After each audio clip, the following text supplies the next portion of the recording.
Hey, beautiful souls, how are you today? And where in the world are you watching from? Drop your city or country in the comments. We love hearing from you. Sending you good vibes and wishing you a truly lovely day. The wind howled like a ghost in the hills of Vermont.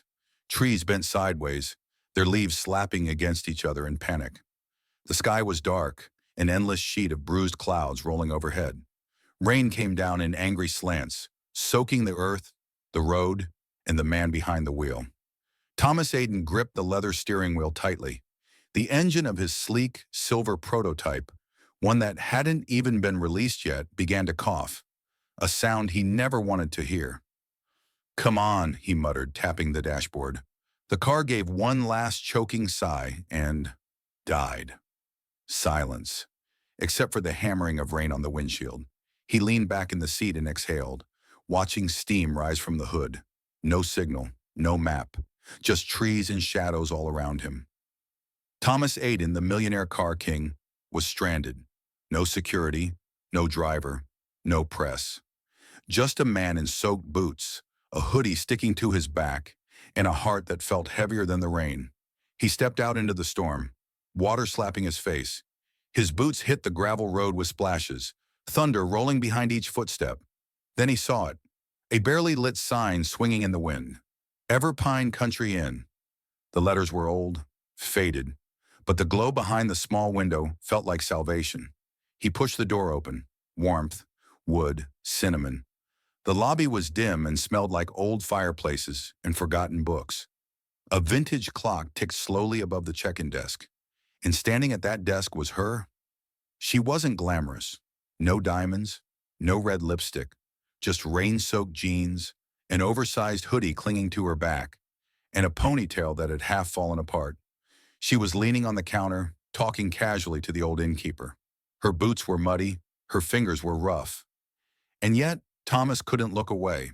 The innkeeper noticed him. "Oh, looks like you're our last guest tonight." The woman turned slightly, gave him a glance that was sharp but tired. Her eyes were hazel, bright, alert, and unreadable. "Car broke down," Thomas said simply, pulling off his jacket. Water poured onto the wooden floor. She smirked. "Let me guess. Fancy wheels, but bad weather planning?" He raised an eyebrow. "Something like that." The innkeeper coughed lightly. "There's just one problem. We only have one room left." Both of them looked at her, she added. "And just one bed." Silence. Thomas blinked. The woman folded her arms. "I'll take the floor," she said, her voice flat, firm. Thomas looked at her again. She wasn't a damsel. She wasn't delicate. She had fire in her eyes and calluses on her hands. "I can handle that," he replied calmly. The innkeeper chuckled nervously and handed them the key. "Room 6, top of the stairs." As they walked together down the hallway, the wooden floor creaked beneath their steps. They didn't speak, until she broke the silence. "I don't like rich guys with perfect hair," he smirked. "I don't like women who assume too much." She glanced sideways. "Touché." Room 6 was small, quaint. A stone fireplace flickered in the corner. One queen-size bed covered in thick quilts. A single armchair sat by the window. Rain hit the glass like music in the background. She walked in first, tossed her backpack to the side, and kicked off her boots. He followed, quietly admiring how confidently she moved, like she didn't care who he was, like she wouldn't be impressed even if he told her. She pointed at the bed. "I sleep on the left. You stay on the right. No sneaky moves, city boy." Thomas smiled. "I'm not from the city." She didn't look at him. "You wear the city like a badge."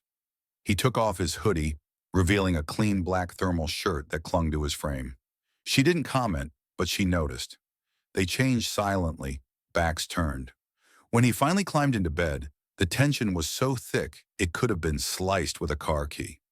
She laid stiffly, hands tucked under her cheek, facing away.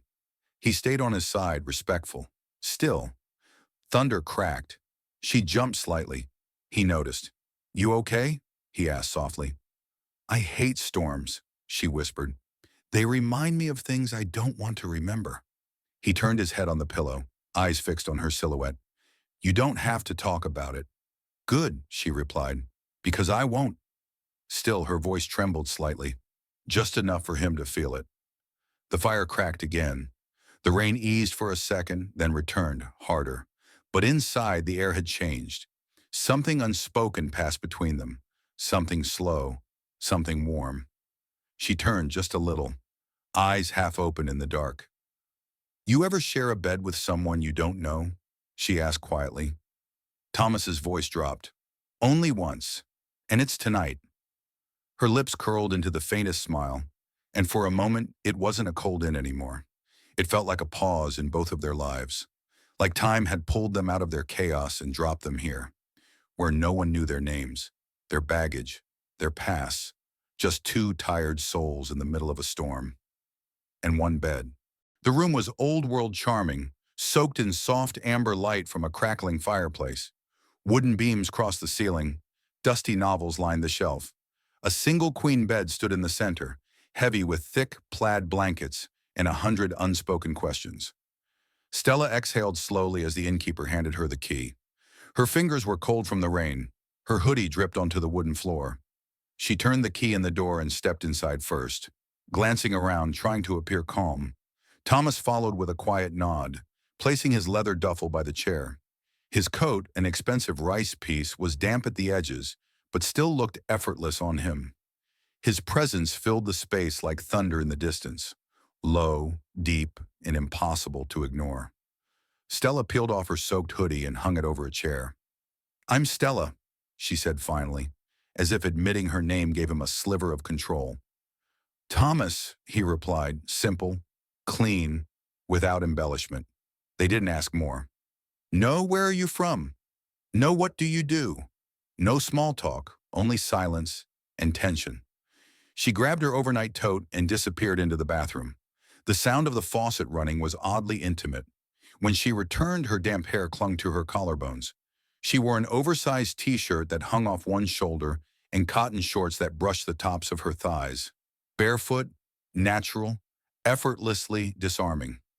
Thomas's jaw tensed when he saw her. He disappeared into the bathroom next, emerging minutes later in black joggers and a fitted shirt that clung to his chest in a way that seemed illegal for strangers. His sleeves were pushed up, veins in his forearms defined like lines on a map. His hair was still wet. He didn't speak. The bed looked smaller now. He stood at one side. She stood at the other. The fireplace popped and hissed behind them. "I'll stay on the edge," he offered, lifting one side of the blanket. She glanced at him, amused. "I'm not gonna bite you." He raised a brow, half smiling. "Shame." That made her blink. He was quick, smooth, not overly confident, but composed. She slid under the covers first, claiming her side like it was a battlefield line. "You're cocky," she said, pulling the blanket to her chest. He slid in beside her. "You're beautiful." That made her pause. The room seemed to inhale and hold its breath. Then she smiled. "Smooth." Outside, thunder cracked across the mountains, followed by a sudden gust of wind against the windows. Stella flinched just slightly. He noticed. "You okay?" he asked, voice low. "I hate storms," she whispered. He nodded slowly. "Me too." They laid there in stillness, both of them facing the ceiling at first, then slightly angled, then almost turned toward each other, inches apart, sharing body heat, but not yet touching. The fireplace flickered. Shadows danced over the wooden walls. Rain tapped the glass like a lullaby played too fast. Stella whispered, "You ever share a bed with a stranger?" He turned his head to face her. His eyes traced her mouth, her lashes, the little wrinkle near her nose when she was curious. "Not like this." She hesitated, swallowed. Her voice dropped a note. "If we cross the line, it doesn't leave this room." His hand moved slowly. He reached out, brushed the side of her fingers under the blanket.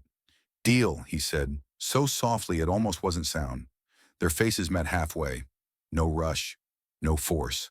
Their lips touched like it had always been written that way. It wasn't wild. It was warm, slow, deep, electric. Her hand found his chest. His thumb grazed the edge of her jaw. They didn't tear clothes off. They didn't speak. They let the kiss speak for them. Her breath hitched. His fingers gently combed through her hair. When they finally pulled apart, she tucked herself into the crook of his arm, her head resting on his chest like it belonged there.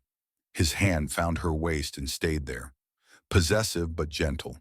There was no awkwardness, no regrets, just stillness, connection, fire crackling, rain falling. Two strangers tangled under one roof, feeling more known in 1 hour than in years of pretending. I haven't felt this real in years, he whispered, his voice broken just enough to be honest. She smiled into his shirt. Maybe you never were. He didn't argue, because she was right. And for the first time in a long, long time, they both slept. Not like lovers, not like strangers, but like people who had survived something together. A storm, a night, a silence, and maybe something far bigger than that. The first fingers of sunlight stretched through the curtains like a quiet invitation to reality. Soft gold filtered into the room, warming the wooden floorboards and glinting off the iron bed frame. The storm was gone. Only the gentle tap of leftover raindrops dripping from pine branches outside reminded them of the chaos the night before. Stella's eyes fluttered open slowly. The world was still quiet, except for the faint rustling of birds outside. Her cheek was nestled against a firm chest, rising and falling in a calm, steady rhythm. A heartbeat thudded gently beneath her ear. Thomas. His arm was wrapped around her waist, protective yet soft, as if even in sleep, he didn't want her to drift too far. For a few moments, she didn't move. There was a strange peace here, a feeling she hadn't known in years. Safety, not just physical, emotional, like she could be herself, stripped of sarcasm and walls. Like last night had somehow rewired her heart. But then, the spell broke. Her phone buzzed gently on the nightstand. A notification. Nothing unusual. Except when she glanced at the screen, the headline slapped her awake. Thomas Aiden spotted in Vermont? Her breath caught in her throat. Number it couldn't be. She sat up, heart pounding, the warmth of his body suddenly a weight she didn't know how to hold. She opened the article. A blurry photo of a man walking into a roadside inn, hoodie soaked, face shadowed. But the jawline, his jawline. She turned slowly. Thomas stirred, blinking into the morning light. His hair was messy, the edge of his shirt pulled up slightly, revealing the perfect curve of his back. She stared at him. Everything that had felt real was now under question. You're him, she said quietly. Her voice was steady, but her heart was chaos. He froze, the weight of her words hitting harder than the thunder last night. He sat up slowly. I was going to tell you. When? She asked, not blinking. I didn't lie. He struggled, rubbing his face. I didn't want to be him with you. I wanted to be someone else. Just for one night. She laughed bitterly. So you are Thomas Aiden. He didn't deny it. She slid out from under the covers, the cold air instantly wrapping around her. My little brother had posters of your cars taped to our garage wall.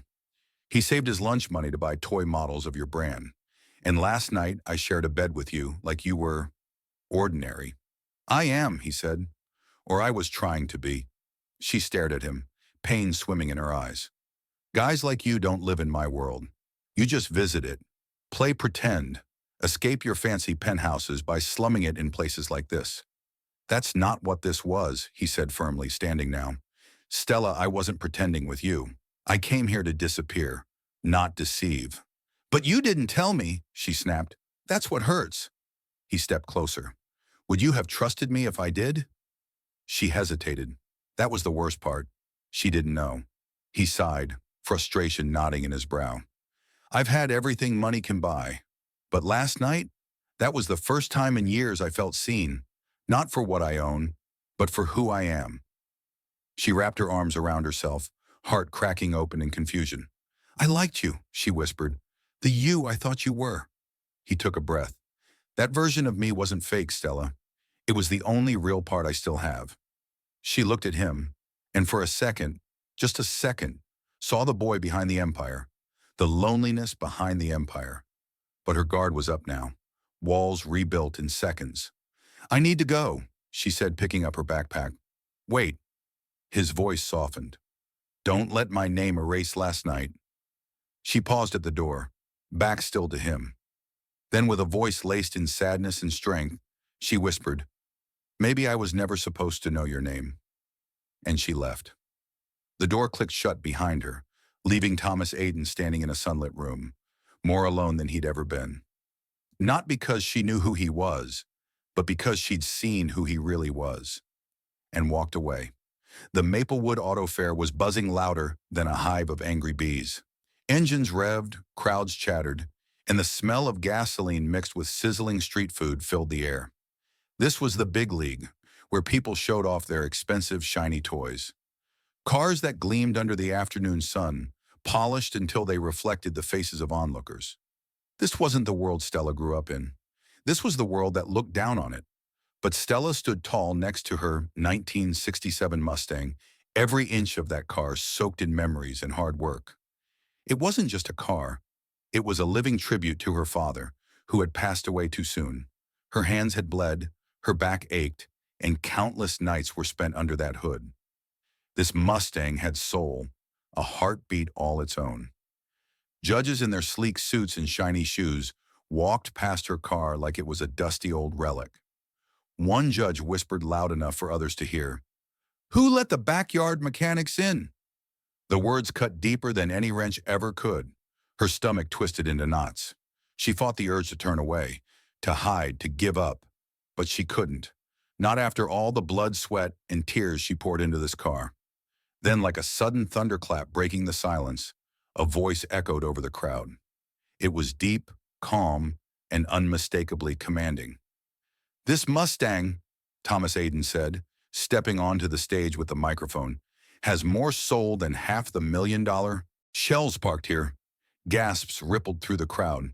Cameras flashed like a sudden lightning storm. Whispers exploded. Stella's heart slammed against her ribs. She stared, unable to believe her eyes. Thomas Aiden, the man whose cars filled magazines, whose name was spoken with awe and envy in boardrooms and luxury car shows. His gaze met hers, not with judgment or condescension, but with genuine admiration.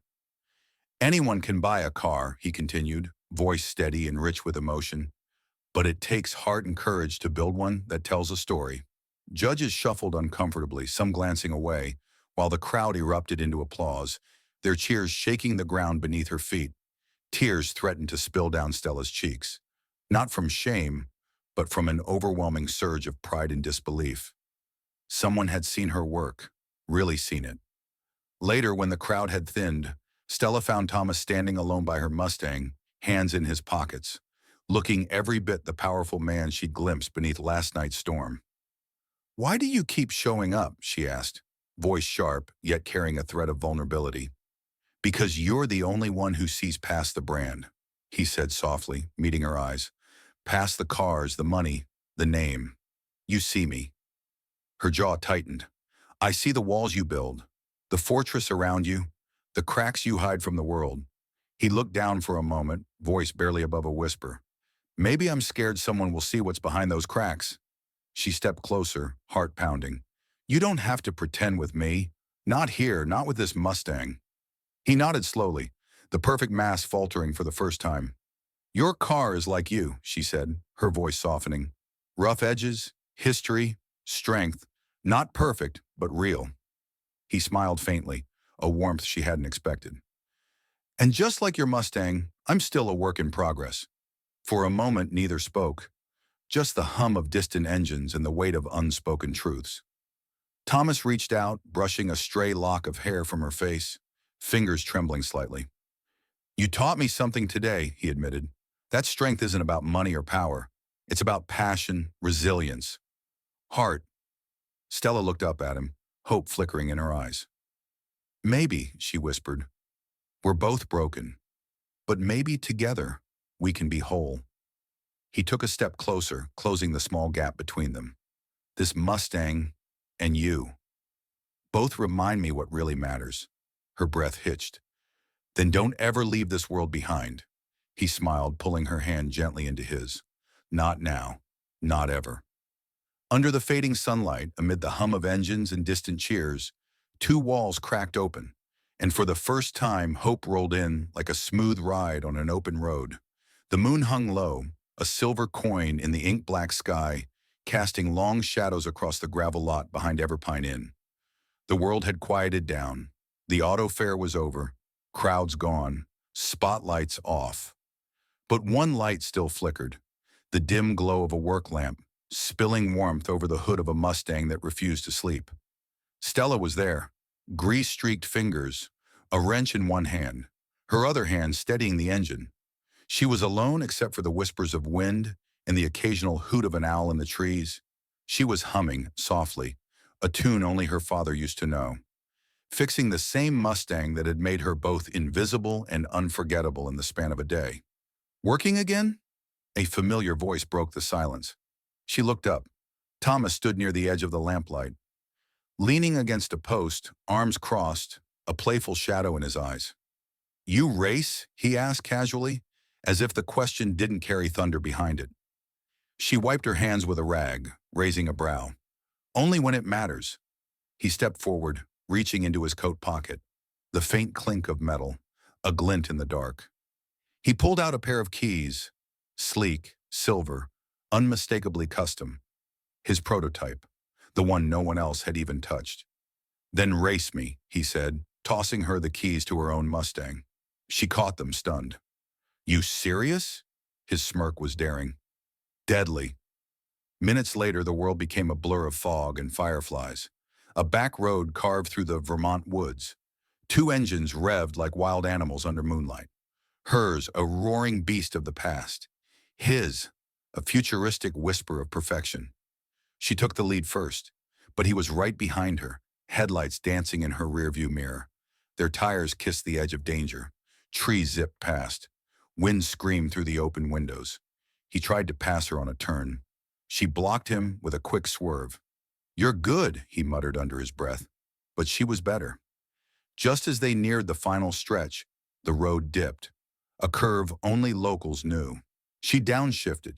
Grit, instinct, fire. She crossed first, only by inches. He skidded to a stop beside her Mustang, laughter pouring from his chest like water breaking a dam. She stepped out of her car, hair windblown, eyes wild with adrenaline. "Barely won," he said, breathless. "But I won," she shot back, walking toward him. He looked at her like she wasn't real, like she was lightning wrapped in flesh. A storm he couldn't survive, but didn't want to outrun. "You know," he said, voice low, still catching his breath, "I should leave." She tilted her head, heart pounding. "Then why haven't you?" He didn't answer. Didn't need to, because she was already walking toward him, step by step, her boots crunching gravel, her gaze burning straight into his. And when she stopped, just inches from him, the air between them cracked with electricity. He whispered, "Because now I can't sleep without you." Her lips parted, and then he kissed her. But not like that night in the room, where tension had been a wall collapsing. This was different. This was hunger and hope, longing and fear, history being rewritten in a single breath. He kissed her like a man choosing to stay. She kissed him like a woman who never thought she'd fall for someone like him, but already had. His hands cradled her face, her fingers curled around his collar, pulling him deeper. Time slowed. No past, no future. Just them. Just this kiss. When they finally pulled apart, breathless, her voice trembled against his lips. "That was dangerous." He smiled, resting his forehead against hers. "So are you." And under that moonlit sky, standing between the future and the past, they didn't need promises. They just needed this. Each other. The seasons shifted. Summer turned golden. Trees whispered in shades of red and amber. And just like the world around them, something inside Thomas Aiden changed too. The man who once ruled boardrooms, who signed deals over caviar and champagne, who had the world on speed dial, had gone quiet, gone home. But not to the penthouse in New York. Home had a new name now, Stella Leah, and it started with a garage. Not just any garage, but one built from scratch, right outside of town, on an old patch of farmland no one had cared about in years. Thomas funded every bolt, every beam, every tool with his own money, not through his company, not through sponsors, quietly, privately. A place where young girls in ripped jeans and oil-stained tees could walk in with nothing but curiosity and leave with skills no one could ever take from them. A space where women from forgotten towns could hold a wrench without being laughed at, could build engines, fix transmissions, and carve out futures with their own two hands. The sign above the garage doors read, Leah's Garage, built from heart, run by Fire and Stella. She was the heart. She taught classes every week, gave second chances, rebuilt broken machines and broken confidence alike. She didn't care if you had a diploma or not, only if you had grit. And Thomas, he showed up often, not as a millionaire, not as a boss, but as the man who once shared a stormy room with a stranger and found peace in the space between her breath and his heartbeat. He wore flannel now, faded jeans. Sometimes he'd sweep the floor just to keep busy. Sometimes he'd work quietly beside the girls, showing them how torque ratios worked or how to calibrate an engine's heartbeat. He never told them who he was, and no one asked. Because in this garage, status didn't matter, only soul. One evening, Stella stood outside the garage, wiping grease from her hands. The sunset painted her skin in gold and rose. She heard his footsteps behind her, the familiar rhythm of boots crunching gravel. "You know you built something real here," he said softly. She looked at him, smiling.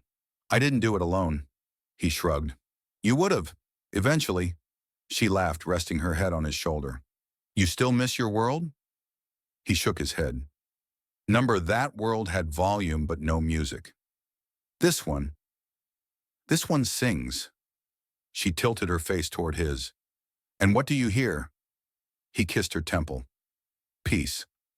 A long pause, then he added, "I used to think power was money, control, ownership. Now I know. It's the ability to lift others, to give back what the world forgot to offer." She whispered, "That's the kind of power that actually changes something."